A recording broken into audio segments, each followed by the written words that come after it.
পাঁচ বেলার ফরজ নামাজ যারা পড়ে, এক বেলার ফরজ নামাজ পড়ার পর থেকে যেসব গুনাহ করে এইসব গুনাহ আরেক বেলার ফরজ নামাজের দ্বারা মাফ হইয়া যায়। ফজরের পর থেকে যত গুনাহ করলো জোহরের ফরজ নামাজের দ্বারা মাফ হইয়া যায়। জোহরের ফরজ নামাজের পর থেকে যত গুনাহ করলো আসরের ফরজ নামাজের দ্বারা মাফ হইয়া যায়।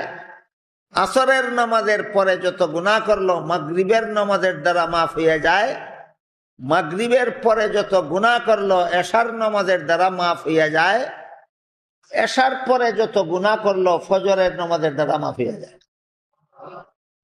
এরপরে রাসূল বলেন, এক জুম্মার পর থেকে যত গুনাহ করলো আরেক জুম্মার দ্বারা সপ্তাহের গুনাহ মাফ হইয়া যায়। তারপরে রাসূল বলেন, এক রমজানের পরে যত গুনাহ করলো আরেক রমজানের রোজা আর তারাবির দ্বারা তার সারা বছরের গুনাহ মাফ হইয়া যায়। এই হাদিসটা শুনলে যে দুই নামাজের মধ্যে যত গুনাহ করলো পরবর্তী নামাজের দ্বারা মাফ হইয়া যায়, দুই জুমার মধ্যে যত গুনাহ করলো পরবর্তী জুম্মার দ্বারা সেই গুনাহ মাফ হইয়া যায়, দুই রমজানের মধ্যে যত গুনাহ করলো পরবর্তী রমজানের দ্বারা সব গুনাহ মাফ হইয়া যায়। এই কথা শুনলে অনেকে একটা ফারিফত পায়।